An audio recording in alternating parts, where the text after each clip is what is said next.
Hello and welcome to the Main Straight, the official F1 in Schools podcast. I'm your host, Tom Deacon, and I welcome you back to another brilliant episode. I hope you're well. If you are not doing so already, make sure you are following F1 in Schools HQ on all of our social media so that you're up to date with everything going on. And better still, if you are new, then you might not know that we have some brilliant previous episodes that you should definitely check out because of the guests that we had on. We've had Andrew Brown, Head of Research and Development at Aston Martin. We've had Frédéric Trouvé, who spent almost 2 decades within FIA. And of course, Gary Anderson, the renowned race car designer. That's just a couple of the brilliant guests that we've had on previous episodes. And if you are enjoying this podcast, please, for all the people that are involved in making it, that you like, subscribe, and download, and you will never miss a brilliant episode. So the question that you all want to know now is what is going on today's episode? Well, to be fair, you might have actually already read the brief and the bio, so you already know. But if you didn't look, here we go then. Today's episode, we're talking CAD, that is better known as computer-aided design. If you didn't know, the official CAD partner for F1 in Schools are Autodesk, and they power the design of our future engineers and pioneers with thousands of F1 in School students choosing Fusion 360 to create their cars every year. Now, I'm going to be joined by Mike Westlake, the Senior Manager GTM Strategy, and Donny Wong, Manufacturing Specialist and F1 in Schools alumni, and they'll be talking all things Autodesk. And we'll catch up with them because they've been overseeing F1 in Schools activation at Autodesk University in Las Vegas, plus what the benefits are of learning CAD at such a young age. So that's all to come. Right then, what are we waiting for? Let's welcome our guests. All right, so without further ado, let's welcome today's guests. We have Mike Westlake, Senior Manager GTM Strategy, and Donny Wong, Manufacturing Specialist and F1 in Schools alumni. Welcome to the show, guys. Thank you, Tom. Yeah, thanks very much for having us, Tom. Appreciate it. Now, it's an absolute pleasure. Now, what I've done is I've looked at your job titles just to start this. And obviously a Senior Manager GTM. Now, I looked up GTM, go to market, which essentially means a plan that details how an organization can engage with customers to convince them to buy their product or service and to gain a competitive advantage. So no one better than you, Mike, to explain what Autodesk does. Yeah, that's very good research. That's basically what we do. But yeah, Autodesk is a technology provider across a number of different industries. The one that most pertains to what we'll talk about today is the design and manufacturing industry, but we also support the architecture, engineering and construction and the media and entertainment industries. So what we're looking at here is the Autodesk technology that allows people to design and make stuff. And as it pertains to F1 in Schools, is to, how you design and make the car that you'll race down the track. And ultimately, Autodesk is the company that makes software for people that make things. That's the very short, abbreviated version. And what we try and do is connect that data from the design process to the manufacturing process so that, what you're making is as you expect when you design it. And also, whilst you're designing it, you can make sure that it's makeable. So that's ultimately what we do.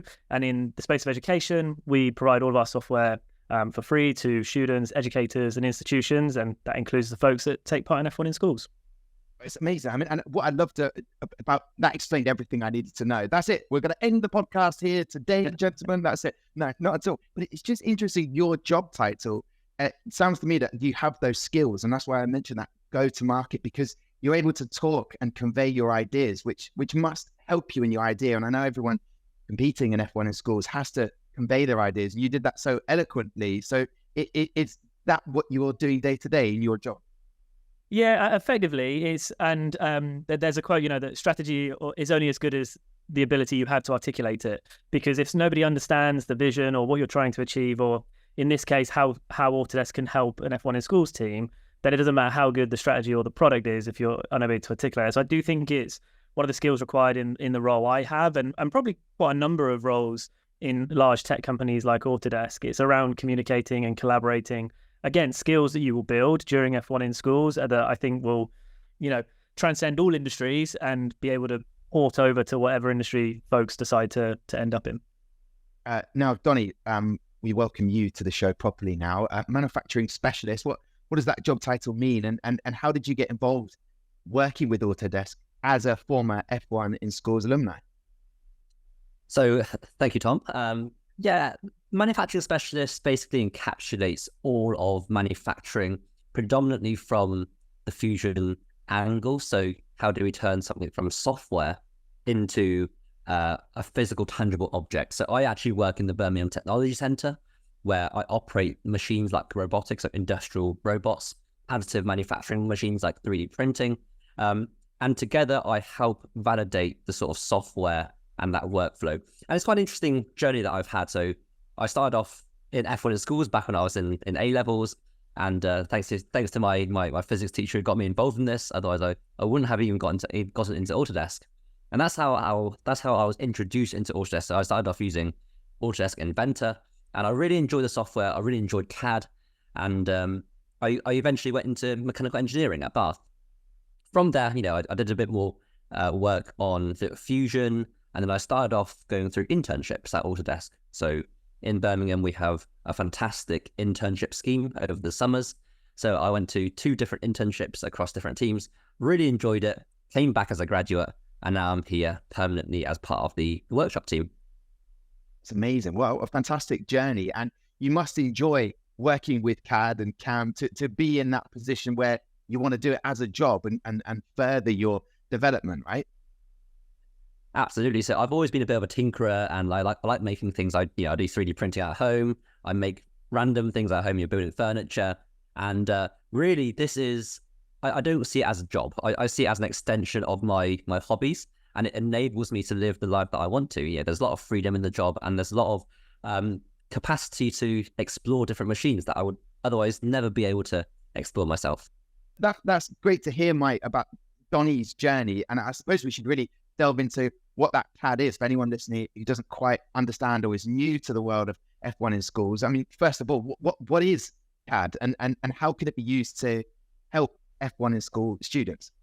Yeah, it's and for those that aren't familiar, CAD stands for Computer Aided Design. So the CA is Computer Aided.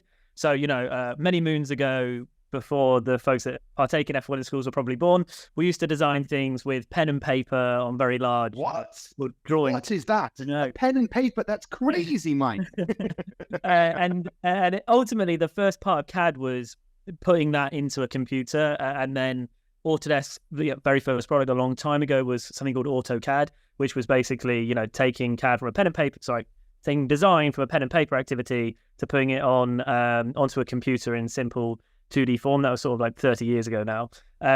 So computer-aided design effectively allows you to get the ideas that are in your head or that you're working on with your team onto a computer, and products like Fusion, that I'm sure we'll talk about later on, the way they are designed and built is called parametric CAD, which is a flavor of design, which means you can go back and edit those designs at any time, and any changes you make are then reflected in, for example, the manufacturing, which we'll probably also get onto later as well. Another couple of acronyms that people will need to be aware of is CAD, or CAD, which is computer-aided design, CAE, which is computer-aided engineering, things like simulation that we'll probably talk about later, and then CAM, which is computer-aided manufacturing.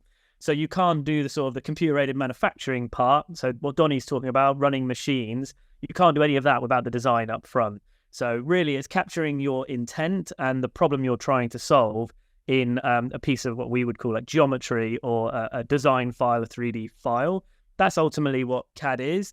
There's a big difference in what we do in like the world of F1 in schools to, let's say, media and entertainment. Because in media and entertainment, you could have a design of a character for a game, which is great, but it stays as, pixels on a screen ultimately. What we do, as Donny said, has to be turned into the physical. So it's the level of detail needs to be there to make sure, one, it's manufacturable, and two, producible, a reasonable cost and time frame within that manufacturing part. So it's all about getting it right up front. And what I'm sure teams have had this. If you've made something and then you realize, oh no, that's too wide or too long or it doesn't meet the specs, having to change that once it's physical is either impossible or very, very difficult or costly, versus on the design, it's like 2 clicks and then we can capture that. So on like a time and cost continuum, the closer up the front end we can get it right on the design, the more money and time it will save us long term when we get into the manufacturing part. And I suppose when you're budgeting for F1 in schools, you don't want to be getting right to the development stage. The developments are taking it into the actual physical. You want to iron out all problems. So that can definitely help them. And you mentioned about gaming there that stays on the 2D, it stays on the screen. I've been to a Gamescom. A lot of people take those characters and make them into real life. So that's the only development I was just going to say from that. But that's a fascinating way. So F1 in schools, get this part right in the design and CAD and usage of that on Autodesk. And Fusion 360 is what they'll be using. Thousands of the F1 participants use that. So how does that actually transmit there? How do they use the Fusion 360? Yeah, so Fusion is overall it has elements of everything I've just talked about. So it has the design platform, and if those are familiar with Fusion, in the top left you have like a workspace area. So the design area is where you would, effectively build your geometry. So you would, for example, draw a circle and then extrude that to make it a cylinder and make it 3D. You would go through that process. But then also what Fusion allows you to do is there's also simulation in there, so you can test, okay, what would happen if I apply this load? If I put 1 kilo or a ton of weight on this thing, would it collapse? Would it deform? And you can review that. And then that can inform your design, like, oh, it's not thick enough. I need to make it a bit thicker to make sure it doesn't break when this load is applied to it. And then the other part that Fusion does is you can do manufacturing. So again, CAM we spoke about earlier, and you can take it straight from that design file and then, run one of the Denford CNC routers to make that thing real. What differentiates Fusion to other things is that's one single platform, one user interface, one data structure. So if you went back and said, oh, that part on our car is incorrect, you would resize it in the design workspace, and then automatically all of the other stuff would update. So your simulation would update, you just rerun it to check that, oh yeah, it does work now. And then you could rerun your tool paths in the manufacturing, and then that would be done as well. Versus the sort of, again, the old school way that would have been, okay, now I need to export that and import it into another program and then redo my toolpath. So again, Fusion kind of cuts that cycle down. Like we've been talking about how computer-aided design cuts that time and money down. Likewise, Fusion does the same thing. It puts it all in one place, super easy to use, and then ultimately it should speed up that whole design and development process and make it easier for the users to get what they want. Sounds incredible for everyone competing in F1 in schools, Donny. How easy is Fusion 360 to use to get those ideas of how to use this aid for what they're doing? How quickly is it to learn the language almost? That's a very interesting question. I think it really depends on the background you've had. So I've done a bit of teaching here and there, teaching Fusion to absolute beginners who've never used CAD before. I've taught to those who've used different CAD softwares of different capabilities. And generally speaking, the consensus is that Fusion is extremely easy to pick up. So it's designed to be intuitive, reducing the number of steps. So if you've used any traditional CAD software, you might notice there's 5 button clicks to get the same thing done. Whereas Fusion simplifies workflows and enables you to go from one workflow to the next. So for example, if you're designing a part, normally you would design the part. You might design each part individually and then put them together in a separate file. But in Fusion, you design the whole thing in one file. So it's very intuitive and quite natural to those who have never touched CAD before.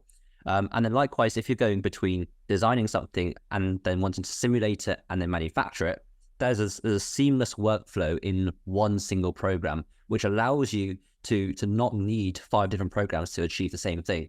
So really, as a program, it's not the easiest to use. It's definitely a learning curve at the start, but once you get the hang of it, you can learn everything in that one program from start to finish. So it's a fantastic tool that I do encourage everyone to get their hands on.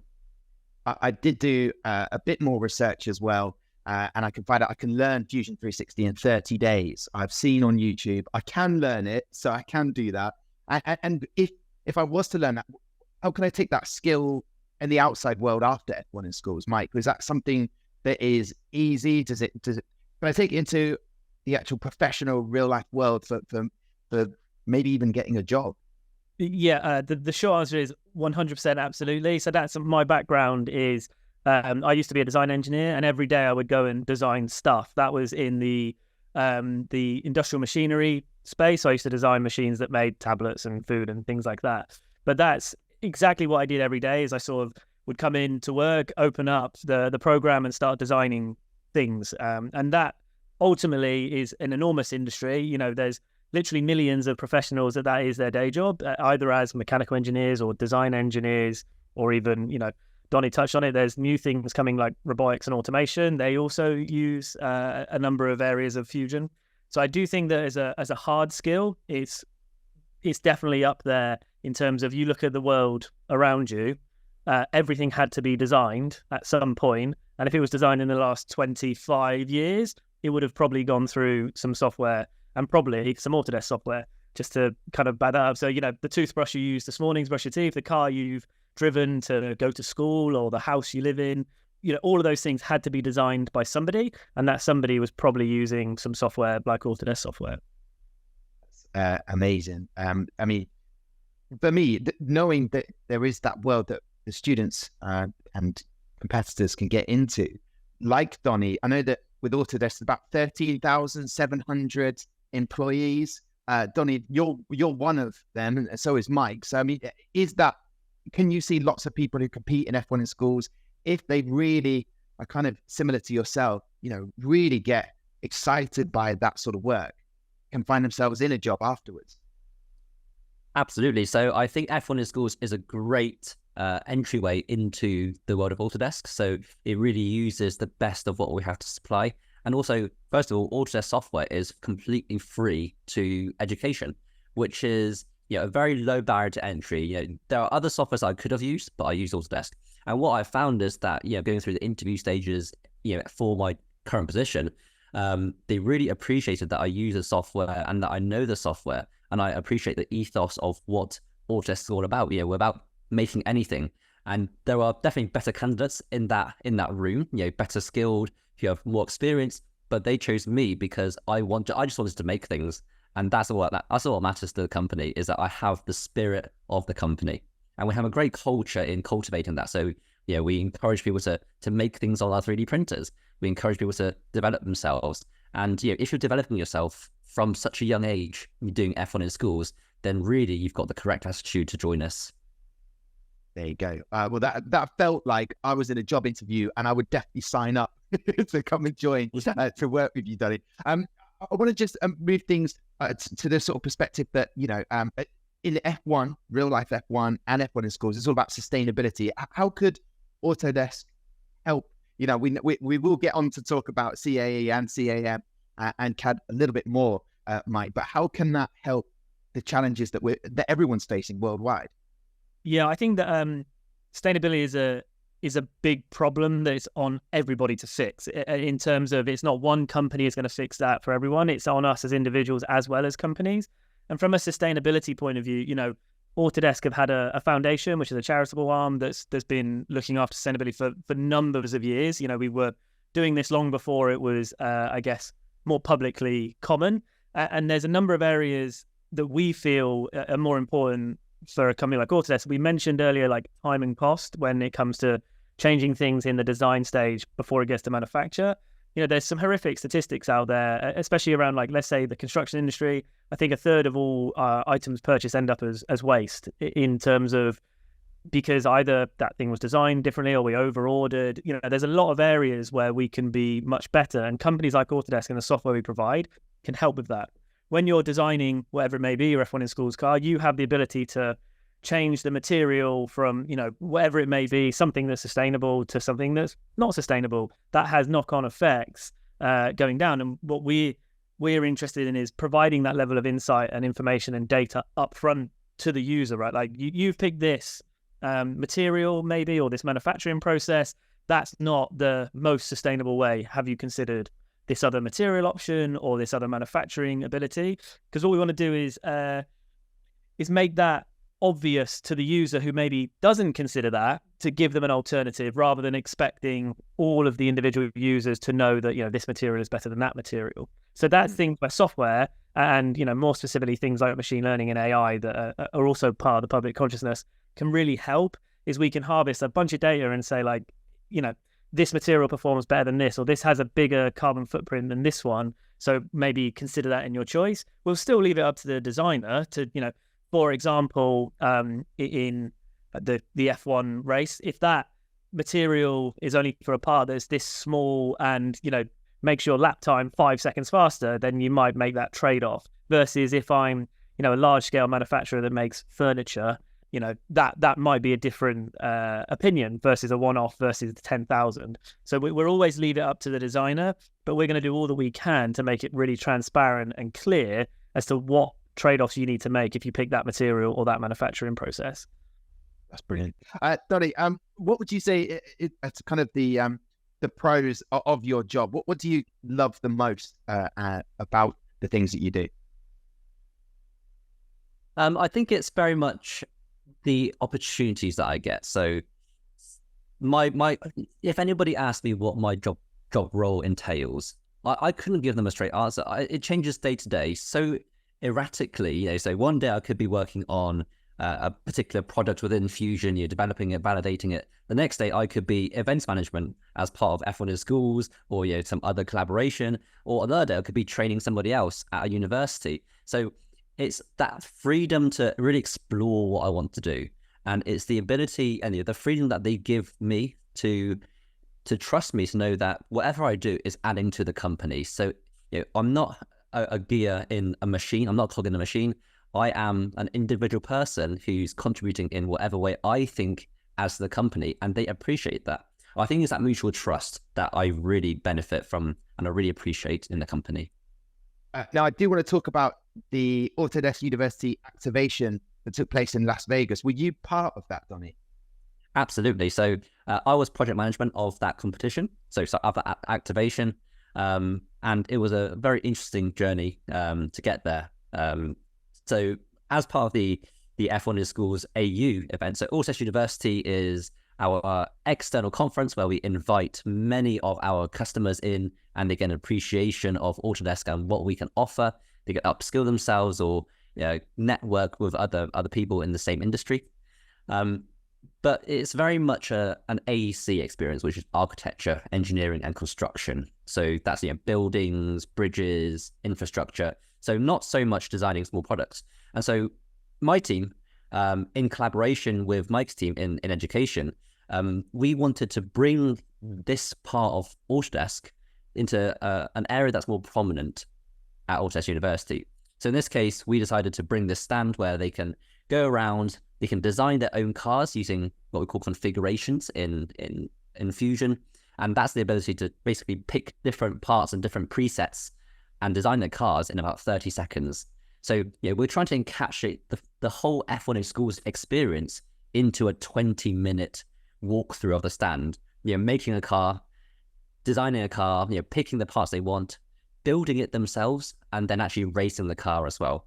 So that's what we're really trying to showcase and bring that awareness to the rest of the company and also different industries. And were you there as well, Mike?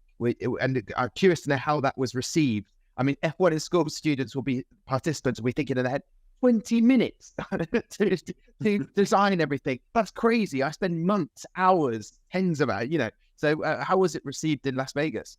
Yeah, it was incredibly well received, and I don't want Donny to downplay. Like, it was a phenomenal effort by Donny and team to get that into a possibility even of getting that through in 20 minutes. And again, we had some assistance from an F1 in Schools team. Prime Racing also helped out and attended and were there to speak to folks. So that was really nice to see as well. But I think to answer your question more directly, it was incredibly well received.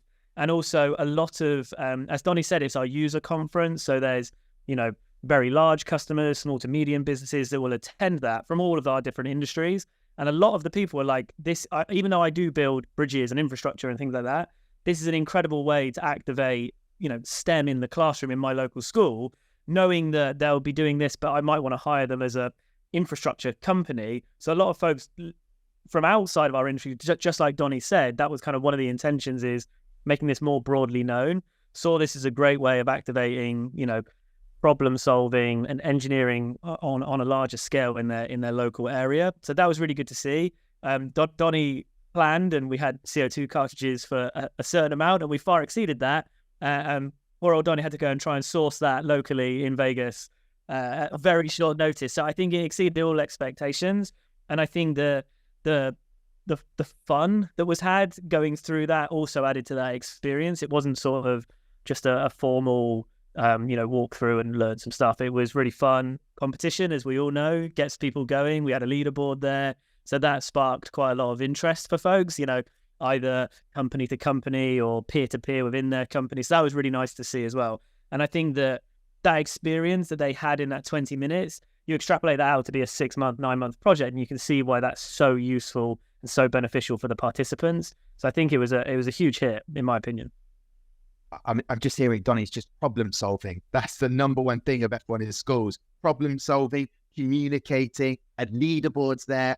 I think I would have loved it. And Prime Racing, I believe we're at the World Finals in Singapore. And boy, oh boy, are they loud. They're fantastic. They would have drawn in a crowd very easily. Fantastic competitors in the 2023 Singapore F1 in Schools World Finals. So that was all happening. That gets people excited about STEM, which is what we love in F1 in schools. So how did the partnership, and we're going way back now, maybe to pen and paper and pencil drawings, but how did it come about with Autodesk and F1 in schools?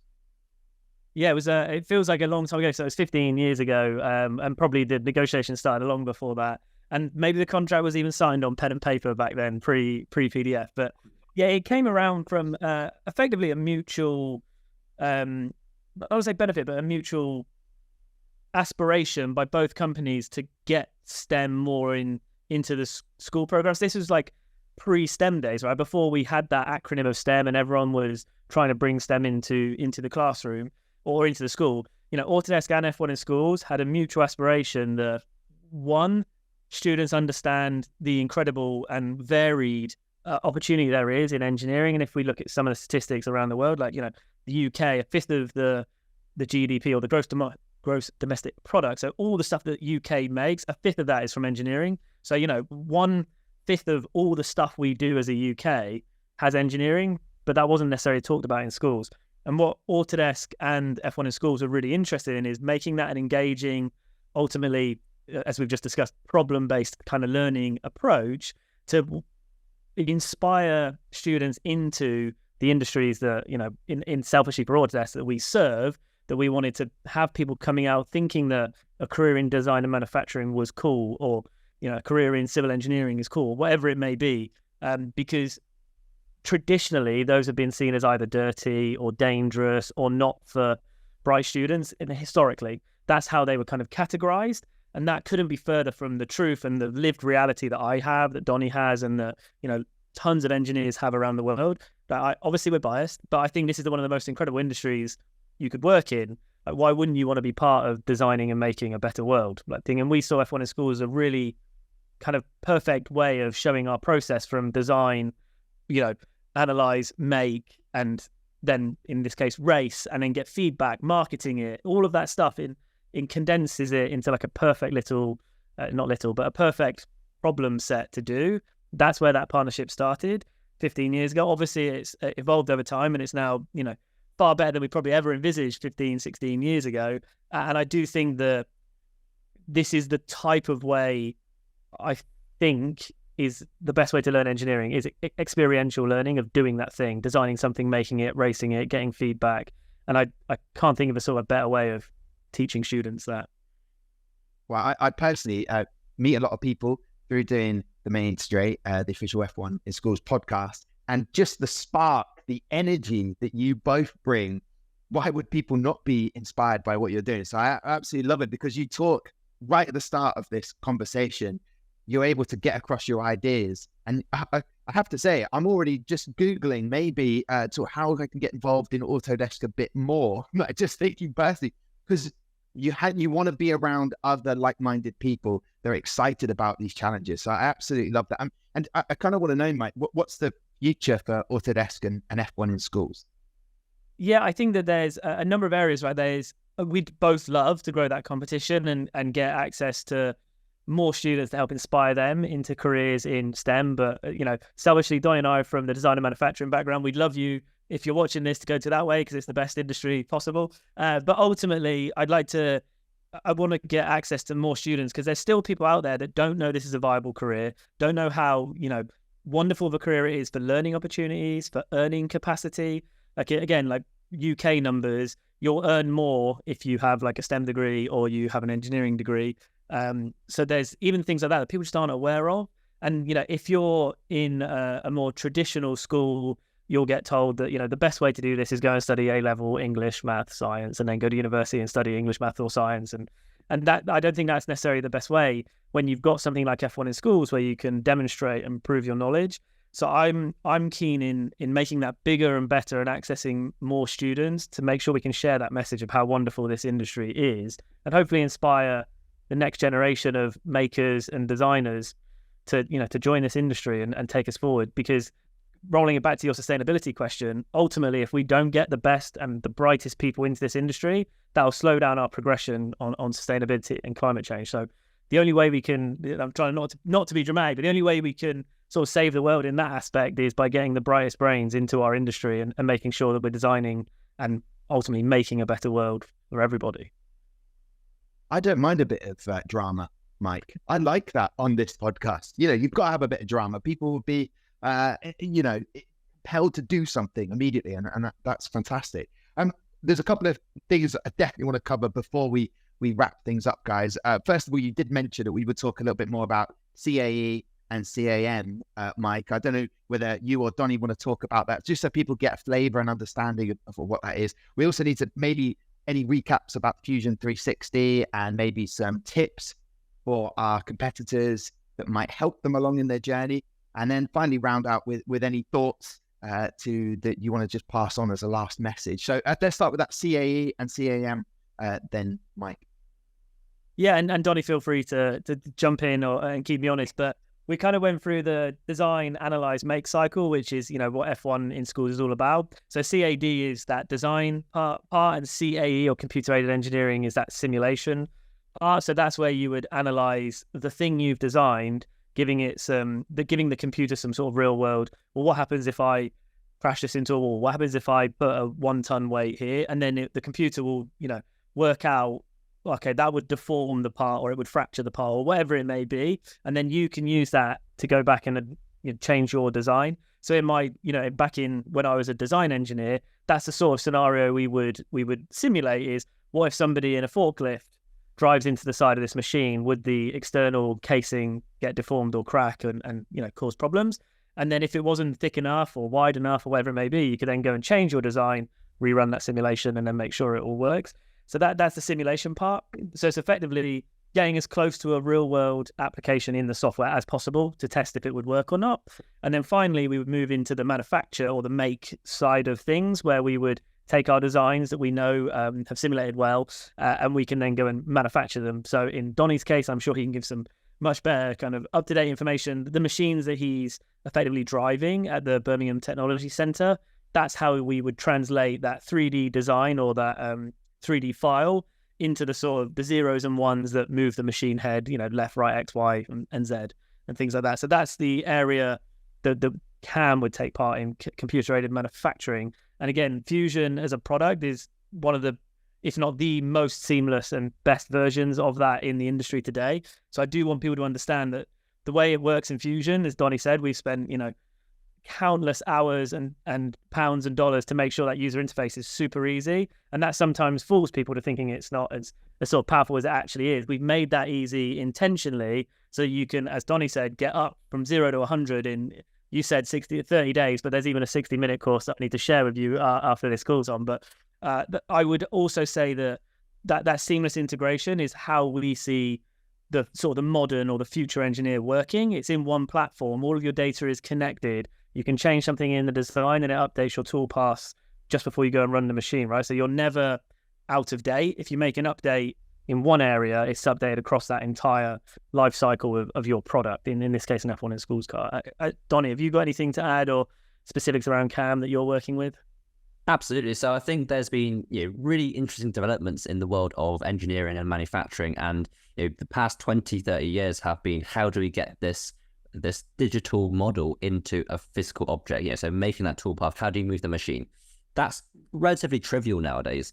The next step is really, how do we automate that process? How do we make that process even easier for the user? Can that user put in that design into CAM and then magically the machine comes out with exactly what you want in an automated fashion without any sort of human interaction. So Autodesk not only are looking at how do we make things well, we're looking at how do we make things easily, and that interconnected world of digital twins, connected Internet of Things, where the machine is connected to the software.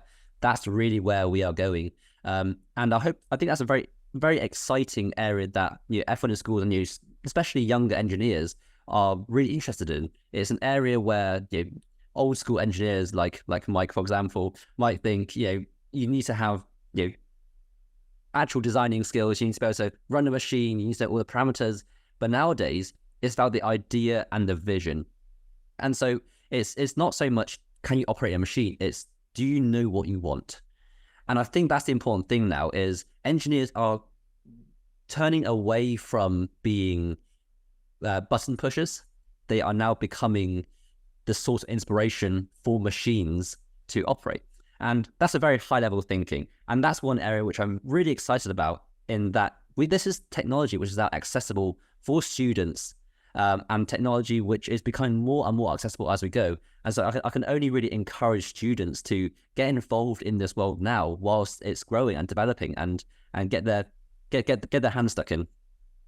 I love it. I think you touched on a great point, Donny, of one of the skills that we quite often talk about, and F1 in schools is a great case in point, is design for manufacture. So in our industry, everything we design has to be made, which is different to some other industries that we mentioned earlier. So that understanding of, well, I could just add this thing here. Well, no, you can't, because there's no way of manufacturing that today. That's a skill that you will 100% learn doing F1 in schools, which is, I've tried to design this thing, the old school engineer, as you referred to me, Donny, is like a ball inside a box. Like, how would you get, if that box was made, you couldn't put the ball inside the box without, breaking the box. And nowadays, you could with additive, and that's a discussion we could have. But you need to design things that are makeable or manufacturable. And I'd go a step further, that are makeable in a sustainable and cost-effective way. And that's a real skill that employers are looking for. So as Donny said, it is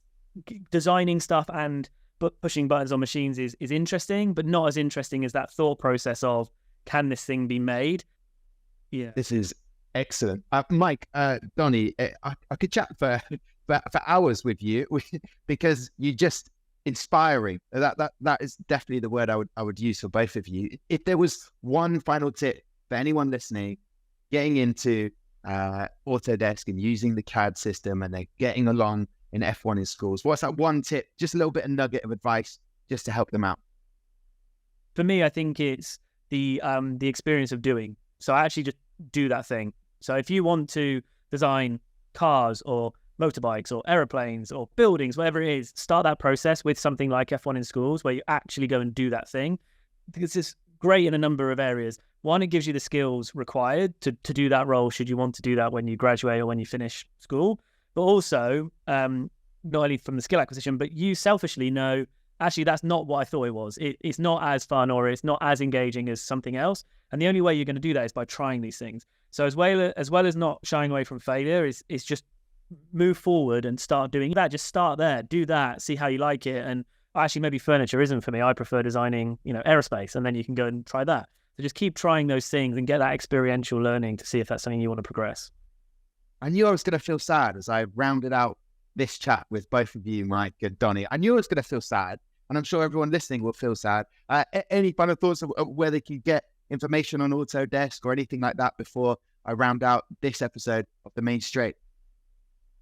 As Donny mentioned, we made a big investment into F1 in schools and also into education by making all of our software freely available. So you can find that either on the F1 in schools site. There's if you Google F1 in schools Autodesk, there's a version on the F1 in schools site, and then there's also an F1 in schools page on Autodesk, and that will give you all the information about how to access the software. It will give you the learning material that you need to upskill yourselves on that, and also any other information that you may want about the Autodesk and F1 in schools partnership. So that's where I would go, is the Autodesk F1 in schools page or the F1 in schools Autodesk page to get that information.